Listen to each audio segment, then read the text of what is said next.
my 1-8 first Indiana Notre Dame lick back matchup. Really good football game. I'm probably going to say that for every one of these I go through. I simply just think that this Indiana team is it's just super well coached, and they really just are tough to beat. They really don't beat themselves. I know that last week, where we stand right now, last week was kind of an example where they got battle tested, right? How resilient are you, right? I think they managed the clock really well in that later part of that game. Penn State got a late first down on their last drive, right? Chose not to use the timeouts. Then they open up a new series. Then they start burning the timeouts. Maybe could have seen a better play call from Penn State, but just that pure clock management just shows me how ready this coaching staff is for the big tests. And right, I think they have the Heisman on their team. Hurts me to say, but I think he's the Heisman. I think his mobility has really surprised me. I think he showcased that last week against Penn State too. The first touchdown was a nice little QB draw. I don't know if it was a draw, but I think he just saw man coverage and got out of there, which is impressive. I think he had another one where he, was third down. They got a little pressure on him. He's rolled left, contorted his body, threw back right. It was just impressive things from the kid. I'll give him his credit. So on the neutral side, it's probably going to be a decently close spread, probably like 5, 6, maybe 7. Who knows? I'll say Indiana takes it. They get into the Final Four, right? First, farthest they've gotten since who knows, probably ever. They get their lick back, get into the Final Four, and see where they go from there. Do you want me to keep going? Do you want to do your night one? Yeah, just walk all the way. There's I'll not go. a matchup, so Okay. walk through and then we'll go through them. So then I'll do the matchup that won't beat Indiana. I'll go A&M and Texas Tech, and this is a really good football team because now we got a matchup where I'm gassing up Marcel Reed, I'm gassing up Jacob Rodriguez, right? And now they have to clash on the football field and see who comes out, right? And I think Texas Tech is right up there with Ohio State in terms of defensive scheme, defensive personnel, overall. I just think that this defense is ready for the test of these other powerful conferences. It's going to be, the toughest defense Marcel Reed faces. I still think they're better than most of the SEC defenses that they've played. They create turnovers. I harped on this last week, right? You're going into a game already with a turnover. They're averaging a turnover a game, right? We saw it last week against BYU. Rodriguez got that crazy interception. They turned the ball over. They got that fumble that I was talking about late in the game. It didn't really matter as much, but it counted.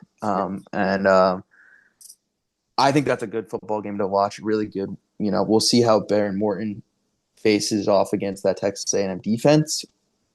But I like their receivers. I think they can win one-on-one matchups, and Morton has shown the trust in them. So I'll give them the nod. I think they take on Indiana in the semifinal, which is another good game, which we'll talk about. But moving on to the other side of the bracket, I have Alabama and Oregon, right? So that's another one. Good neutral site game. That's a fun one, right? Those are two premier teams in their conferences, two good programs. So this is a tough one for me because big Ty Simpson fan, big Dante Moore fan, big Dan Lanning fan, big Ryan Grubb, Kalen DeBoer fan. I say the SEC champion is Alabama, right? So they got a lot of pressure coming into this game, and I think Oregon, is coming in hot after the first round matchup. We saw that kind of work with Ohio State last year, and so I actually have Oregon advancing into the semifinal. I think that this is my way of thinking about this is I think Oregon would be right at the top of the SEC. So I think that this could go either way. I like the Big Ten over the SEC in terms of power ratings and offensive and defensive schemes. I think Oregon has played really good opponents in Indiana, Iowa, like I've said, with Indiana versus Ohio State argument. But I like Dante. I think he's played here and there iffy, but he's been tested throughout the year. and then I think Ty Simpson and Co. I don't know if it's going to be this defensive scheme is going to be hard for Dante because they run a similar style of defense to kind of an Ohio State and Penn State with the 4-2-5, and they throw a rover in there, and they make it hard to beat them. But Oregon's defense is a little bit underrated. I would like to see how Ty Simpson and Co. handle them. So I'll give the nod to Oregon. I just think that I love their coaching staff. I think that they're looking for revenge after what happened last year, after being on the top of the world and kind of falling off the mountain. So I'll say that there's going to be a number of Big Ten teams in this semifinal, which brings me to my final matchup in Ohio State and Georgia, Mm-hmm. and it's the Buckeyes. I'm not the biggest fan of this Georgia team. I don't really love the way that they play. I don't think this is the defense that we're used to seeing from Kirby Smart. I don't know really what it is. I just think that they don't. I really see them only rushing for most of the time, which is really weird to me because you're really just giving quarterbacks all the time in the pocket, not putting really much pressure on him unless you're blitzing from, a DB. But even then, you're going to have plenty of time. And one of the best guys in college football to handle four-man pressures and give him time, you're going to pay for it, is Julian Sayin. He was at the top of my list when we did the quarterback rankings. He still would be absolutely sliced and diced. The Purdue Boilermakers, they deploy a really good offense. They run a lot of 12 personnel. They run a lot of tight end action. Shout out Max Clare, former Purdue Boilermaker. But they're really hard to beat. They throw a lot of things at you, right? So even if they do bring out two tight ends, they have probably the two best receivers in the country in Carnell Tate and Jeremiah Smith, right? So if you do want to load the box against a two-man tight end and stop the run, Yeah, which one are you going to stop, right? Because they're both capable of winning one-on-ones, especially against Georgia, who struggled on the back end, and they're just a tough team to beat overall. I think Indiana's kind of was more fit to beat them given the regular season matchups, which is why I said them in the Big Ten championship. But I still see them taking care of business and playing for a quarterfinal or a semifinal dub and a chance to go to the Natty. So that's my final four. But I'd love to hear yours. yeah. So three out of four are Big Is Ten. the Big Ten? Yep. The storyline there, which I do agree with you that like these Big Ten teams are legit. I think the depth in the Big Ten isn't great, but I do think these three teams are very good. And I do think there's also going to be a point where it's like the fact that they don't have some injuries or that they haven't had to grind out a whole lot of games, a lot of these teams, other than maybe against each other, is going to lead them to be ready to play some of these really big games and be able to just consistently grind out games in the playoffs versus teams that have gone to overtime back to back to back weeks or whatever. And it also beats you down over the course of the season, and this makes a longer season. So like Oh with yeah. the playoff running into December and January, right? It's a long season, especially when you play those extra OTs like some of these teams have, right? Ohio State, I mean, I don't know what they did, but they just didn't play Carnell Tate against Purdue. They were just like having fun out there. They deployed their fourth string running back, right? They're kind of playing it smart, which they can afford because they're the number one team in the country right now. But it's now saving their star players' durability, which is really smart. I think they talked about it on the broadcast where they run a super slow offense to the point where they're saving themselves a whole week of offensive plays, which is essentially another bye week, which is what the guy was saying on the broadcast of the Purdue game, which is actually an interesting point because you're limiting so many opportunities to your players to, even get minor injuries that wouldn't pop up on the injury report. So that's just a little tidbit that I wanted to throw in there, but let's No, hear yours. I totally agree with that. I think they'll be ready and they'll come in ready to play. And what you said about the plays is really interesting. Just having to prepare for a team that hasn't released their entire arsenal yet. And Purdue was a bye week, let's be honest. Like they literally got to rest up that week. So Yep. I'm not here to talk about Purdue. We're here to talk about playoff teams. Yeah. So Indiana beating Notre Dame. You have a lot of faith in Indiana. It seems like you've flipped the corner, believed in them. I'm not sure if I'm ready to fully believe in them yet. Like I believe in them. I believe they're a playoff team, everything like that. I don't know if I believe they have the DNA to be a championship team yet, but based on what you're talking about, beating Notre Dame, that would cement you as a, for real option to win a national championship. Um, so I don't mind it, and I do think Mendoza is great. I think Penn State game brought up a little bit of questions, but sometimes you just have to have a game like that that challenges you, that wakes you up in order to continue the rest of their season. It's never going to be smooth sailing in college football where you get to just roll over every team, unless maybe you're Ohio State. But then again, Michigan probably will have something to say about that come the end of the year. Yep. Um, Texas Tech, I really like that pick to go into the Final Four. I do think I agree with you that their defense is criminally underrated. I mean, if you really paid attention to the transfer portal, we talked about this when we did the preview. Most expensive defensive line in the country. They're getting what they paid for, It's really. paying off. Like, this is a surprise to a lot of people in the country, but if you are a Texas Tech fan, this is probably not a surprise to you.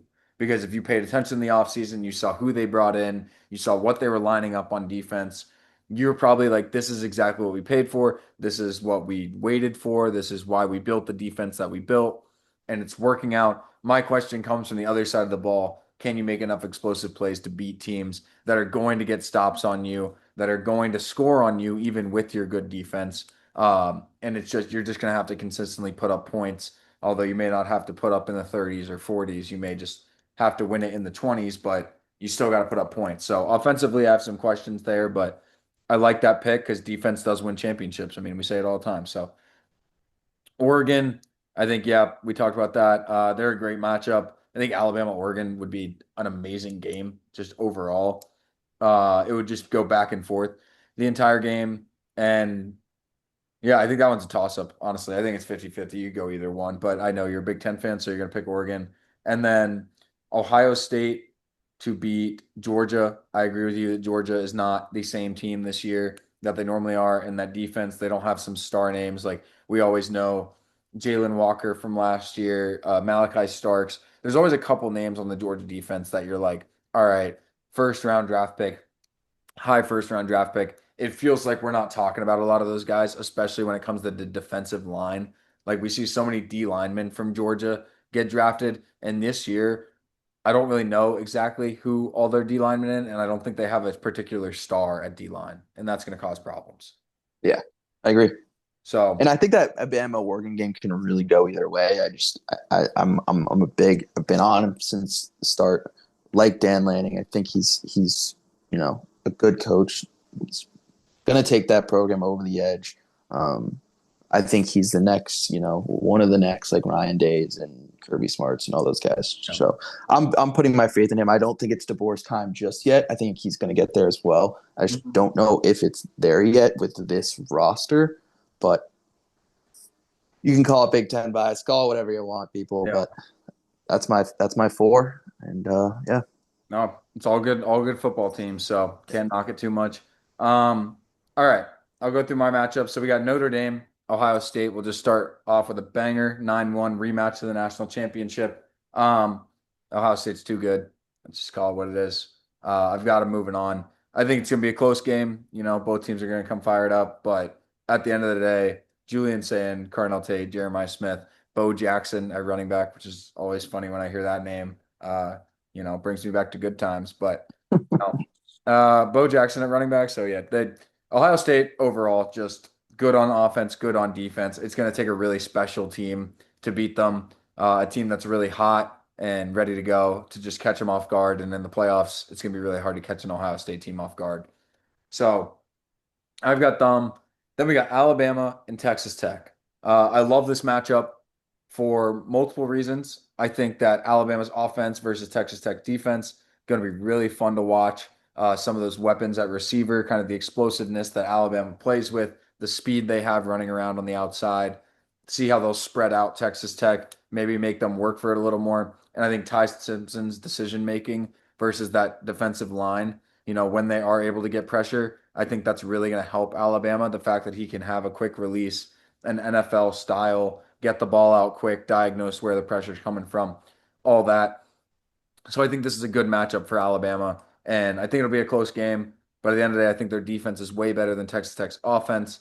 And I think their offense is just good enough to hang up enough points. But I think a low scoring affair, maybe like 24-21 something, Alabama walks out of there with a win. So that'll set up an Ohio State Alabama matchup for the Final Four, which I cannot wait for if that does happen. Then we'll move Absolutely. on. The Big Ten matchup, Oregon and Indiana. I think this one is going to be really interesting because earlier in the year, that game was at Oregon, if I'm not mistaken, Yep. right? Okay, so yeah, 33-30, Indiana gets the win. Now it's neutral site, so some would say Indiana has the edge. I think they have the quarterback edge. Mendoza, obviously, front runner for the Heisman. I just I think this kind of game lines up to DNA and just like, do you have that championship DNA? Do you have that in you? I think Oregon and Dan Lanning are going to be infuriated by the way that last year went when they played Ohio State in the playoffs and it was nothing what they expected. I think he's going to understand that. He's going to come in with an entirely new game plan, have them fired up to not get embarrassed. And not only not get embarrassed, I have them to win this game. I do really like Oregon. I think we talked about it early on that they're a team that's going to get stronger as the year goes on. And I think they're starting to reach full strength as this playoff comes around. So I've got Oregon moving on over Indiana. Also, maybe a little bit of bias there just because of what I'm wearing, but Of course. with Natural. we can't both have Indiana going far. That's just not, it can't happen. So, Yeah. last matchup, SEC matchup, A&M, Georgia. I think this is a really good matchup. You've got the SEC champ in Georgia, who we just talked about, not really the same team. And I'm going to go out on a limb to A&M is going to be the surprise team in this playoff. I think A&M is getting better and better before our eyes. I think Marcel Reed is growing in front of our eyes, and it's actually been really cool to see as just a fan of football, a player just consistently get better week in. It's what you talk about, like it's what you dream of if you're a team, like a developing quarterback getting better and better week out. You can literally see him make a mistake one week and then turn on the tape from the next week and watch him fix that mistake. And so I'm fully bought in on A&M. I'm fully bought in on Marcel Reed. And I've got them losing to Texas only because I think it's, a rivalry game. It's going to have some things to say about it. It's not going to Yeah. be exactly black and white. I think this game is a different storyline. I have A&M beating Georgia at a neutral site. Like we talked about, I just think Georgia's a step slow, a step behind, and they've been playing around a little bit too much in the first half. An A&M team that's been beating up people, putting up points, might just be able to put it away in the first half. So that's what I've got. I've got A&M there moving on. So sets up Ohio State, Alabama, and Okay. Oregon, A&M. Wow.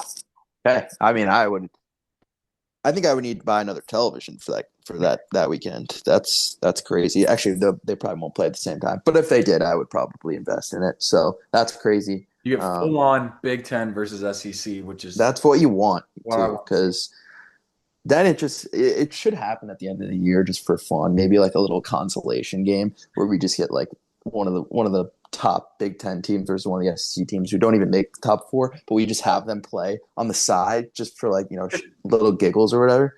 But that's sick. That would be dope. Well, they could do, like in basketball, they do Big Ten SEC Challenge. I always talked about it. I was like, if they did that in football, it would be like the coolest week Dude, of it'd be football so ever. smart, I don't so know if it'd smart. be like brutal on everyone's bodies because like they try to Probably, kill each other, but it would be sick to see the best SEC, the worst SEC, the best Big Ten, worst Big Ten just line up and go after it. So, yeah.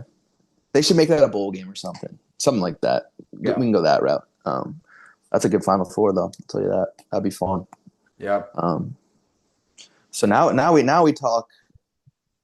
Who gets over the edge? Who are we going to see on a stage in January? Oh, yeah. So I'll talk mine really quick. I'll do my Final Four matchup and then my Natty Championship/champion.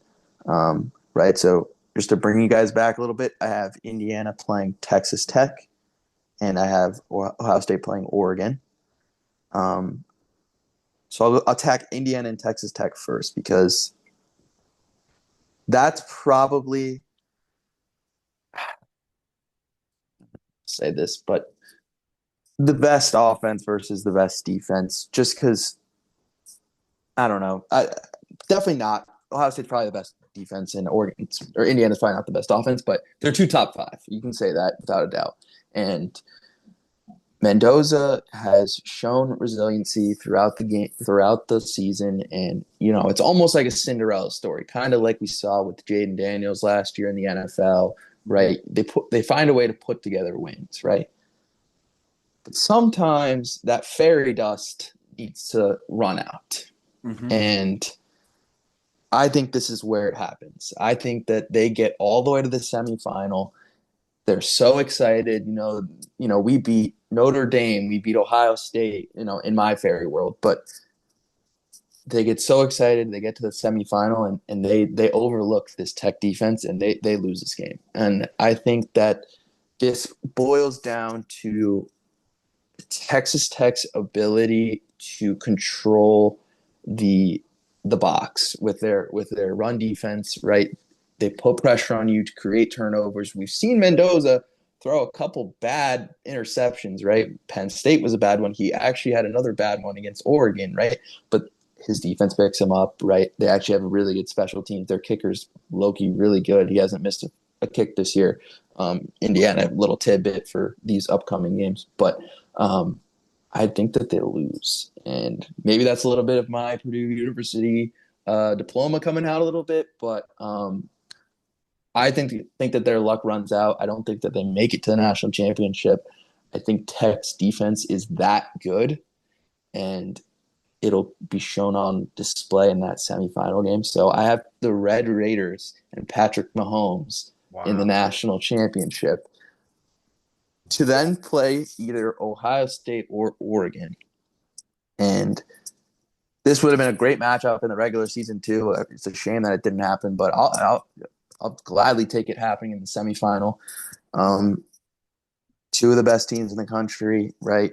We've seen this matchup play out a few times. Obviously, the regular season last year when Will Howard didn't get down in time and Oregon won at home, and then obviously in the Rose Bowl when it got really bad when everybody started to realize like, oh, like this team's that good, and um, I think this will be another moment for them to realize that Ohio State's just that good, and it's almost going to turn into maybe I don't want to say little brother because they did win last year in the regular season, but I don't think Oregon's going to get by them. I think that team is just so complete, and they really just play complementary football, and it's going to be good enough to beat an Oregon team that's going to come in battle tested. They're going to come in pissed off, like we've said, but I just don't know if Ohio State's going to be that easy to take down. And I say Ohio State gets back into the national championship. I think,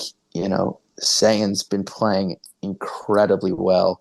I said this, when we were talking about Georgia, but more on that kid. Like even watching the Purdue game, like he was just surgical, man. Like he just like he knows where to go with the ball. Like they didn't have Carnell Tate, like I said, and he was still dotting up guys that aren't. He's not used to throwing. Like he's just dissecting coverages, right? Knowing when to take his one-on-ones, knowing where to attack the defense where it's weak, right? And that's the thing that's going to come into play when you play Oregon, when you get more even on the line of scrimmage, and maybe one-on-ones are a little bit more of a toss-up, but there's not much of a toss-up when you have Jeremiah Smith because that guy's literally an NFL player playing in college. Carnell Tate's not too bad himself, so Yeah. my national championship is Ohio State and Texas Tech, the two best defenses in the entire country, facing off in what is it? Where is it? Miami? I don't know. Where's the national I championship?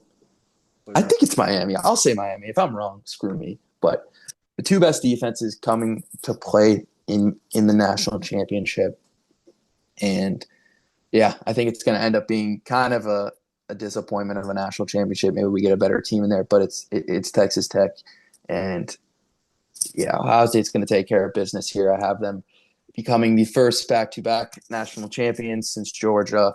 Um, wow. I just think that they're too complete to be taken down in this matchup against Texas Tech. Right, I think this is where they're not going to be able to overcome an Ohio State defense on that side of the ball. I think Sayan and his receivers will be able to take down Tech on the outside edges instead of running the ball up the middle, what they're maybe used to.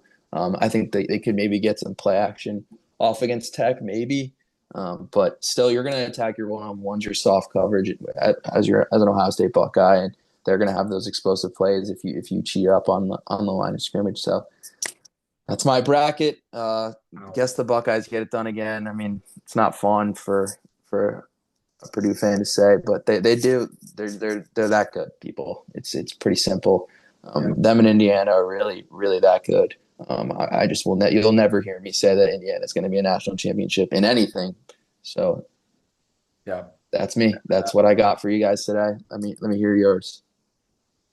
Bold. Bold. Bold, indeed, right?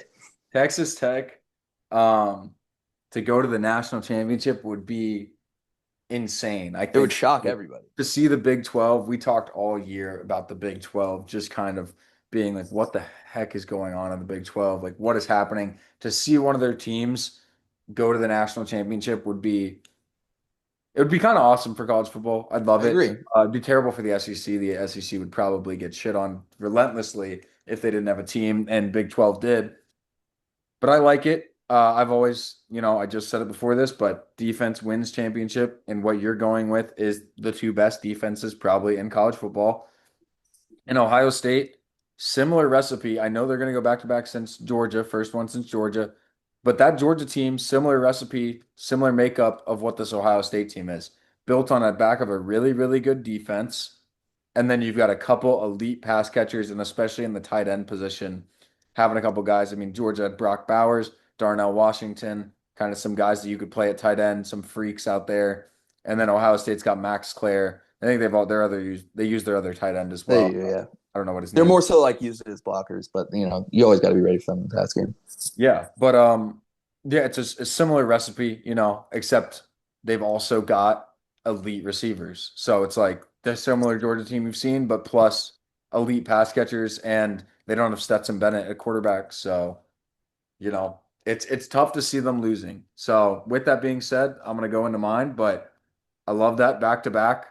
It would be crazy Yeah, to see happen. Would not be surprised though. They've been the best team all year. It's kind of like that UConn team that won the national championship in basketball when they went back to back, just dominating everyone throughout the whole season. Everyone they're kept, better than they were the year before, man. It's that simple.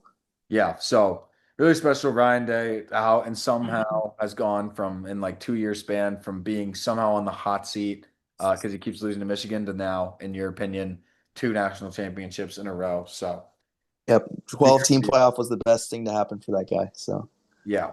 No, he really was. So he can afford to lose to Michigan every year and still go win a national championship, which is crazy. yep, Here's what we got for mine. We got Ohio State and Alabama lining up to play in the college football playoff semifinal. Like, wow, what a game. What a game that would be.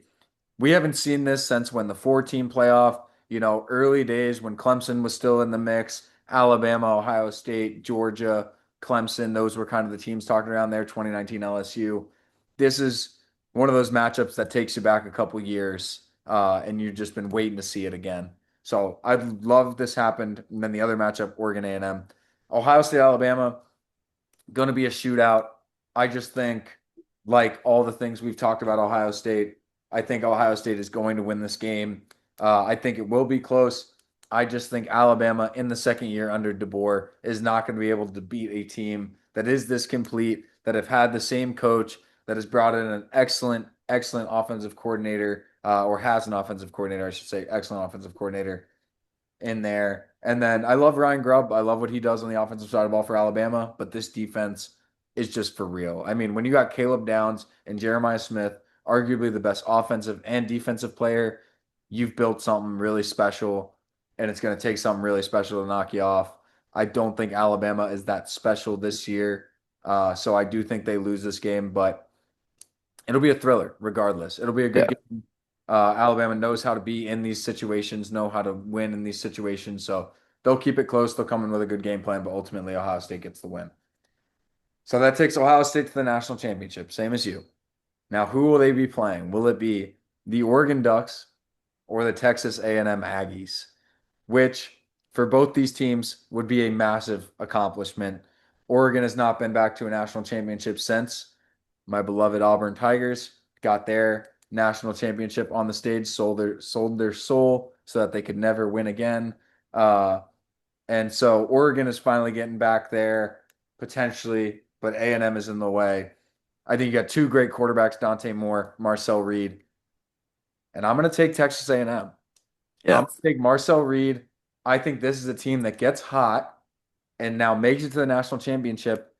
And it's going to remind you similarly of the team that they are playing in the national championship last year, of they lose to their rival on the last regular season game, and that springboards them into a national championship run to make the national championship, running into the best team in the country. My national championship is going to be Ohio State and Texas A&M.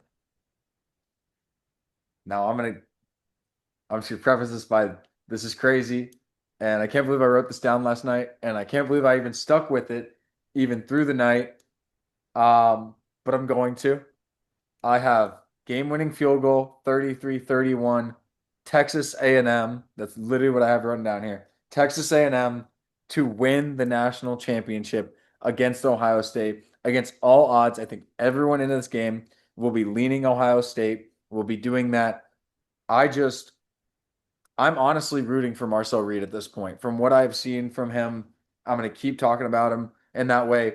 And I think those receivers, I think this is the only team in the country, and I'm going to say, emphasize in the country, that can line up offensively equivalent to Ohio State with their quarterback play, and then with Casey Concepcion and Mario Craver, similar to Jeremiah Smith and Carnell Tate. I think they're one of the only teams that will be able to keep up with Ohio State on the offensive side of the ball. And I think their defense gets overlooked a little bit. When that defense is playing really well, they can hold people to low points. Not saying that they're going to be able to hold Ohio State that low. I still think this game goes in the 30s, but we've seen it before, like that Notre Dame game. Texas A&M can win a track meet. They can win a slow race with turtles. They can do whatever they need to do to win. They've won multiple types of games. I do think they pick up that loss, but I think that springboards them like last year with Ohio State into the national championship, and I think they win it in surprising fashion. Wow. Yeah, I'm honestly speechless. Yeah. Um, I really love it. To be honest with you, like I'm the first guy to tell you like underdogs are the best. That'd be a great story. Yeah. Especially as somebody that's a big Marcel Reed fan.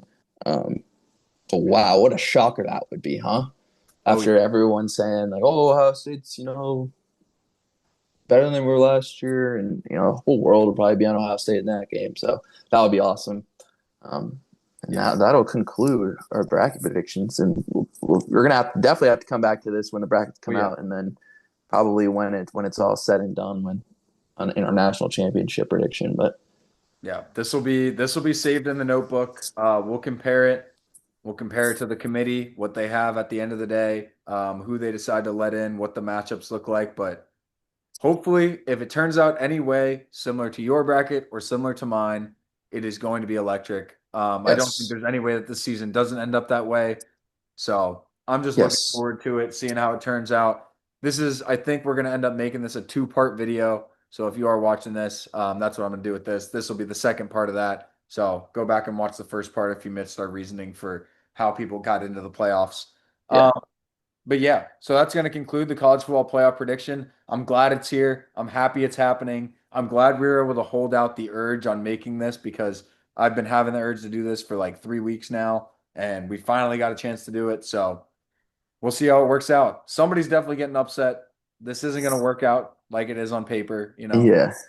We're going to We'll see. see. We'll see who gets in and who doesn't, especially with those later seeds. What the committee decides to do with those 10 through 7, 10 through those what they do, who hosts, right? Who Yeah. gets in, who hosts, all that good stuff. So Yeah, so big weekend of college football again. Make sure you guys tune in tomorrow. We're going to be doing our picks tomorrow on the big games. It's a huge slate, so we'll be picking some of those games tomorrow. So make sure you tune in and let us know down in the comments if you guys have your national champion for the year, what you think of ours. Probably there's some people out there that are really confused that I picked Texas A&M, so you can shit on me all you want. We'll see what happens in the end. But we'll just have to wait and see. So another fun All we can episode, do. folks. We'll be back tomorrow with our picks again. So we will see you all then. And peace. Peace.